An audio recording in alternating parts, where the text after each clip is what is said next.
Nas suas ações, você tem o costume de verificar o enquadramento sindical do empregado? Para empresas, ao contratar os funcionários, realizar ajustes sindicais e organizar as funções, fazer esse tipo de verificação é de muita importância. É o enquadramento sindical que vai garantir o piso salarial, reajustes salariais e benefícios previstos na convenção coletiva correta. Mas e quando o sindicato considerado pela empresa é incorreto? Trabalhadores podem perder direitos importantes, enquanto as empresas ficam expostas a processos trabalhistas que podem chegar a valores milionários. Nesse vídeo, você vai aprender a identificar erros envolvendo esse tema, aprender a atuar em ações envolvendo enquadramento sindical e conhecer as jurisprudências relacionadas ao tema também. Fica comigo para entender como esses casos podem impulsionar o seu escritório e proteger ainda mais os seus clientes. Mas antes de começarmos, se inscreva no canal do Cálculo Jurídico para receber mais vídeos como esse que vão impulsionar a sua advocacia. Bom, para a gente começar a falar sobre esse tema, eu trouxe uma notícia aqui bem importante, falando então sobre enquadramento sindical. Vamos ver a primeira notícia, eu trouxe duas, a gente vai ver a primeira agora. Terceira turma mantém enquadramento sindical de empregado após alteração na atividade principal da empresa.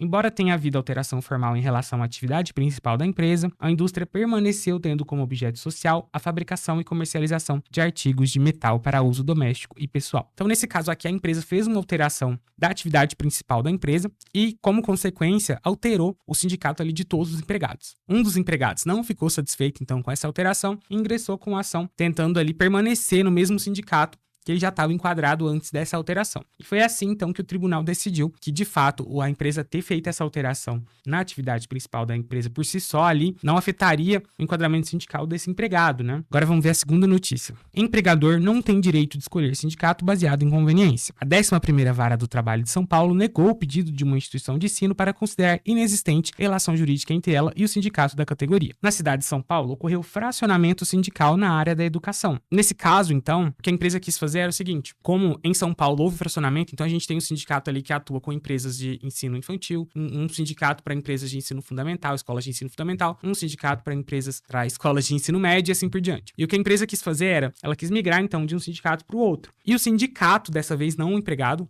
não ficou satisfeito também com essa alteração, ingressou com a ação ali, porque a empresa parou de fazer os recolhimentos, né, das contribuições dos professores para aquele sindicato e começou a recolher para o outro. E o porquê que isso não foi válido, né? A empresa não tem essa discricionariedade de poder escolher o sindicato assim. E foi exatamente isso aqui que o desembargador entendeu, né? Se a gente olhar aqui, ó, a escolha do sindicato não se dá de forma discricionária. Não é o recolhimento que define o enquadramento sindical. Então a empresa dizer que, eu tô recolhendo para esse sindicato aqui, então o enquadramento sindical dos professores é esse, não faz sentido. E nesse caso, a escola atuava em vários tipos de ensino. Ela atuava com ensino infantil, ela atuava assessoria pedagógica, reciclagem profissional. Então o desembargador entendeu que ela não estaria representada ali por um único sindicato. Por isso, então, o sindicato que tinha ingressado com a ação tinha direito, sim, de representar os trabalhadores daquele estabelecimento especificamente. Agora eu quero mostrar algumas decisões importantes sobre esse tema. A primeira decisão que a gente vai ver aqui, então, é uma decisão do TST, falando, então, sobre enquadramento sindical. Vamos ver juntos aqui, enquadramento sindical de empregado de categoria diferenciada. A Corte, de maneira expressa, divergiu da jurisprudência firmada pelo TST. Conforme a jurisprudência do TST, né, para fins de aplicação de norma coletiva, exige-se que a categoria econômica a que pertence o empregador também seja signatária do instrumento normativo. O que isso significa, gente? O empregador estava alegando que era categoria diferenciada. Então, o sindicato dele não era o mesmo sindicato, para ele,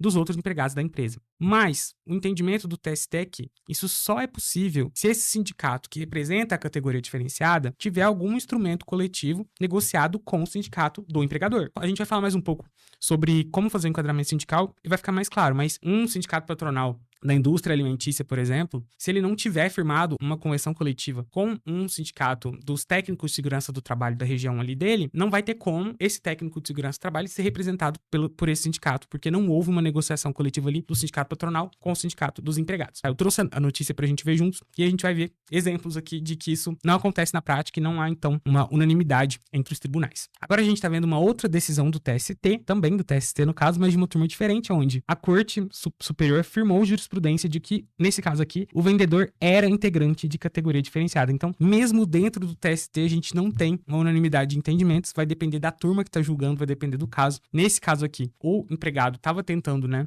ele ser representado pelo sindicato dos vendedores e a empresa alegava, então, que, na verdade, ele devia estar vinculado ali ao sindicato das indústrias da cerveja e bebidas em geral. E aí, no caso, então, o TST decidiu que não, que ele de fato era categoria diferenciada e que deveria ser representado pelos sindicatos dos vendedores. Bom, falando da ação, então, vamos lá, é uma reclamatória trabalhista com pedido de alteração do enquadramento sindical. E aí, diante da alteração do enquadramento sindical, você vai ter inúmeros reflexos ali que isso vai gerar. Vai afetar piso salarial, horário de trabalho, benefícios que o empregado tem para receber, adicionais, né? Adicional de hora extra, adicional noturno, tudo isso pode mudar conforme a convenção coletiva. O cliente-alvo, então, são empregados que ficaram vinculados ao sindicato incorreto enquanto trabalhavam na empresa. E isso pode acontecer, gente, em empresas de diversos tamanhos, seja empresas pequenas ali por desconhecimento de como fazer o enquadramento sindical correto, falta de assessoria trabalhista também, ou empresas maiores também. Acontece em empresas de grandes setores, né, quando de fato há uma divergência ali de entendimento entre empresa e sindicato. De fato, então, a maioria das empresas brasileiras não possui uma assessoria especializada para estudar relações sindicais e fazer esse enquadramento sindical correto. E é por isso que eu trouxe aqui como um tema importante para o advogado saber atuar. Não é um bicho de sete cabeças, é uma coisa simples de fazer e acontece mais vezes do que a gente espera que aconteça, assim. Especialmente quando a gente fala de enquadramento sindical territorial ou de categorias diferenciadas. É bem comum a gente ver isso não sendo respeitado. Mas vamos lá, como é que faz o enquadramento sindical, então? Eu vou trazer aqui um passo a passo bem explicado, bem simples. São 5 etapas e você vai ver que é muito fácil de fazer. Primeira etapa, você vai analisar a atividade econômica preponderante da empresa para designar qual é o sindicato patronal da empresa. Se não houver uma atividade preponderante, a gente vai para o passo 2, né? Se não houver uma atividade preponderante, cada atividade será enquadrada no respectivo sindicato patronal. Terceiro, você vai verificar quais sindicatos dos empregados negociam diretamente com aquele sindicato patronal que você encontrou. Quarto, você vai verificar as categorias diferenciadas. E eu já vou te mostrar, vou te dar exemplos de categorias diferenciadas. Por quê? Trabalhadores de categorias diferenciadas têm que ficar no seu próprio sindicato, que não é esse, nem sempre é esse aqui que a gente está encontrando, olhando só as atividades da empresa. E o quinto passo é verificar a abrangência territorial desses sindicatos, de acordo com a prestação de serviço do empregado. Então, não é onde fica a empresa. Se você tem uma empresa sediada numa cidade X e o seu trabalhador, né, presta serviço na cidade Y, ele tem que ser representado por um sindicato da cidade que ele, de fato, trabalha, né, no local da prestação do serviço. Como essa análise é bem complexa, né, e tem uma repercussão ali em todo o contrato de trabalho, se especializar nesse tema pode ser uma boa forma de atuar ali como advogado trabalhista e ter um diferencial também, porque a gente sabe que nem todos os advogados trabalhistas conseguem fazer esse processo de assessoria trabalhista, às vezes para empresas, ou de uma análise sindical mais complexa, nem todo mundo consegue fazer tranquilamente. Passando agora então para nossos estudos de caso, o primeiro caso que eu trouxe para a gente verificar, a reclamatória foi ajuizada em abril de 2024, o empregado trabalhou de 2018 a 2023, então quase 5 anos, e foi dispensado sem justa causa. Essa ação visava então requerer a alteração do enquadramento sindical do empregado, que exercia a função de vendedor, por ser considerado então uma categoria diferenciada. O advogado alegou que esse empregado devia estar vinculado ao sindicato dos empregados, vendedores e viajantes do comércio, propagandistas, vendedores e vendedores de produtos farmacêuticos do estado de Ceará, porém a empresa estava vinculando ele ali no sindicato dos trabalhadores das indústrias de sorvetes, laticínios e derivados do estado de Ceará. Então, de novo, ele estava vinculado no sindicato dos trabalhadores da indústria, mas ele era vendedor. E aí,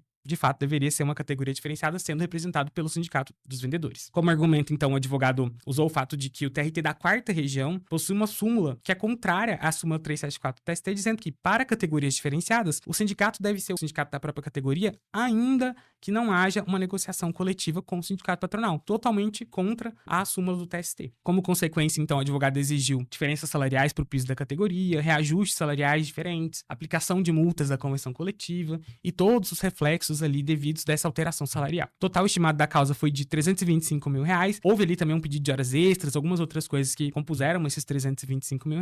Houve também uma audiência em maio de 2024 e a empresa acabou apresentando contestação, né, indicou testemunhas ali. O advogado da reclamante também se manifestou sobre a contestação, impugnou os itens. Em julho de 2024, houve o oitivo das testemunhas e aí em outubro houve a publicação da sentença que foi parcialmente procedente. Ambas as partes apresentaram, então, um recurso ordinário e estão aguardando o julgamento desse recurso, mas a gente vai dar uma olhada na sentença, como é que ficou. Antes de ver a sentença, eu só quero mostrar para vocês a súmula que foi citada aqui, a súmula do TRT4, tá? Vamos dar uma olhadinha nela. Súmula número 141 do TRT4. Aplicam-se as normas coletivas da categoria diferenciada, ainda que o empregador não tenha participado da negociação coletiva. Então vejam, totalmente contrária à súmula do TST, já que validando que, mesmo que o sindicato patronal não participe de fato, a categoria diferenciada deve ser considerada. E agora a gente pode dar uma olhada, então, em como é que ficou a sentença. Vamos dar uma olhada aqui, ó. A regra, portanto, é no sentido de que a categoria profissional do empregado é definida pela atividade preponderante do empregador, exceto as categorias econômicas diferenciadas, cujo enquadramento é efetuado pela atividade do trabalhador, não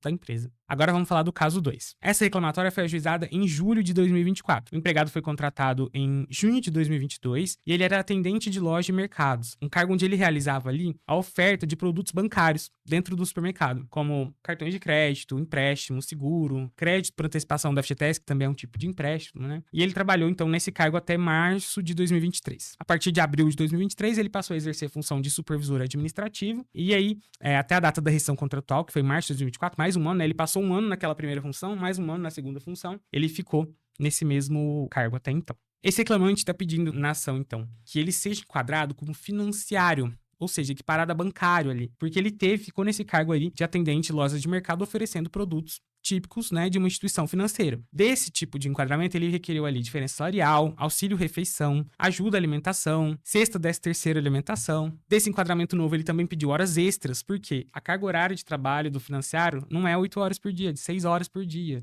Houve também supressão de intervalo prevista na convenção coletiva, com um adicional de 60%. Horas de domingo e feriado também ele pediu um adicional ali de 60%, além de todos os outros reflexos referentes a essas horas. Sobre esse segundo ano que ele ficou ali como supervisor, pediu também quebra de caixa, né, outras coisas previstas também na CCT dos financiários. Também incluiu ali um pedido de dano moral por assédio moral de R$20 mil, e aí pediu também equiparação salarial, pois dizia exercer um cargo de gestão, mas ganhava menos ali que os próprios subordinados, né? Houve também pedido de multa por descumprimento da convenção coletiva, no valor de piso da categoria, e honorários advocatícios de 15%. O total ali estimado da causa foi de R$285 mil.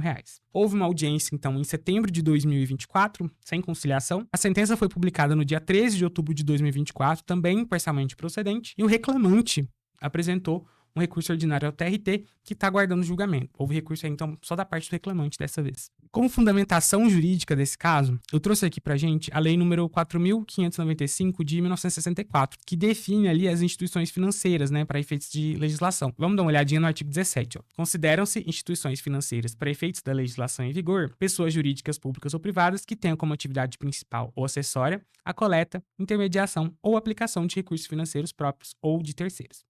Então, nesse caso, a alegação é de que a empresa ali, né, estava equiparada a uma instituição financeira e, portanto, o empregado também deveria estar vinculado ao sindicato dos financiários. Vamos ver um trechinho da sentença, como é que ficou. Assim, os serviços executados pelo autor eram efetivamente de crédito e financiamento, ou seja, ligados à verdadeira atividade fim de uma financeira. Do ponto de vista jurídico-trabalhista, importa se as atividades preponderantes que a empresa efetivamente desenvolve a caracterizam como uma instituição de crédito. Desse jeito, né, fez jus, então, o autor aos benefícios legais e normativos da categoria de financiário. Então, ficou ali equiparado a um bancário. Vamos falar agora, então, dos honorários para essa ação. Muito comum, então, a gente ter dois tipos de honorários na Justiça do Trabalho. Os honorários sucumbenciais, que podem ir de 5% a 15% e são definidos pelo juiz na sentença, e os honorários contratuais, que são aqueles que você combina com o seu cliente ali antes do ingresso com a ação, né? Muito comum que advogados trabalhistas só cobrem com o êxito da ação, não façam uma cobrança antecipada, mas isso depende da atuação de cada um. Você pode verificar também a tabela da OAB da sua região, pode conversar com outros colegas para entender como é que eles atuam, mas em média eu vejo colegas cobrando aí de 20 a 30, 35% do êxito da ação também como honorário contratual. Para o primeiro caso,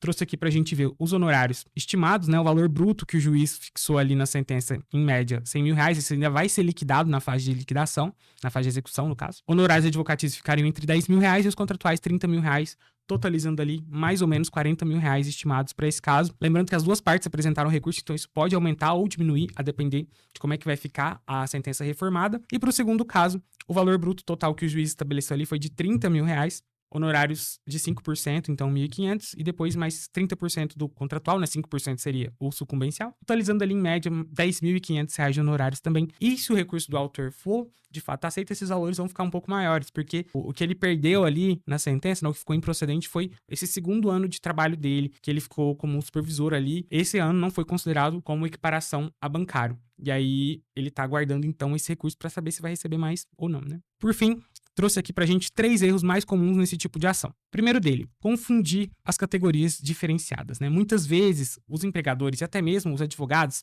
acreditam que todos os empregados da empresa devem seguir ali, devem estar vinculados ao sindicato da atividade principal da empresa. Isso não é verdade, especialmente quando a gente está falando de categorias diferenciadas, né? Categorias diferenciadas, então, eles possuem sindicatos específicos, independente da atividade econômica da empresa. O que vale aqui é a atividade que o empregado executa. Exemplos, então, de categorias diferenciadas: vendedores, propagandistas, engenheiros, médicos e profissionais da saúde em geral, advogados, motoristas, jornalistas, bancários, músicos, artistas, professores, técnicos de segurança do trabalho. Essa lista é muito grande, gente. Então, verifiquem, né? Pesquise ali. Se você está em dúvida sobre a categoria do seu cliente, né? Se ela é ou não uma categoria diferenciada, faça uma pesquisa, veja se ele tem legislação própria, veja se existe uma entidade sindical ali, às vezes até nacional ou estadual, que o represente. Então, faça essa pesquisa. É importante fazer essa verificação, porque quando a gente lida com casos de enquadramento sindical, os valores podem chegar, né, na casa dos milhares. A gente viu aqui casos em que não houve uma procedência total da ação e ainda assim o juiz já estimou um valor de 100 mil reais ali na hora da primeira sentença, segundo ali 30 mil reais. Então, são honorários bons, assim, honorários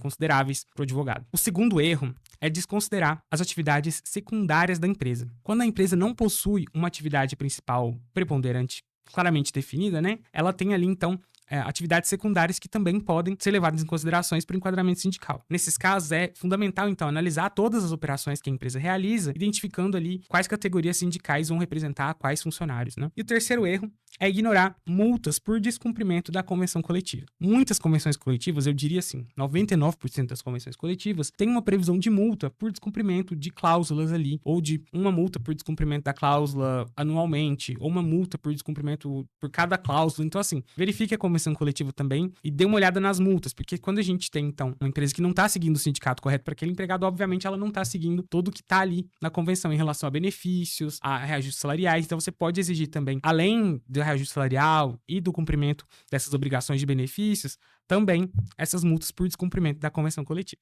Se você quer se destacar como advogado trabalhista, atuar em ações com enquadramento sindical podem ser de extrema importância. Esses processos podem garantir direitos fundamentais para os trabalhadores, como aplicação correta do piso salarial, fornecimento de benefícios, horário de trabalho, enfim, toda a vida dele ali durante a vigência do contrato dele. Comece agora mesmo a identificar possíveis casos no seu portfólio de clientes ou até para os seus futuros clientes que você pretende atender. Analise funções, categorias diferenciadas e as convenções coletivas possíveis para criar ações bem fundamentadas para os seus clientes. Se você gostou do vídeo, se inscreva no canal do Cálculo Jurídico para receber outros conteúdos como esse que vão te ajudar a fortalecer a sua prática da advocacia trabalhista. Até o próximo vídeo. Tchau, tchau.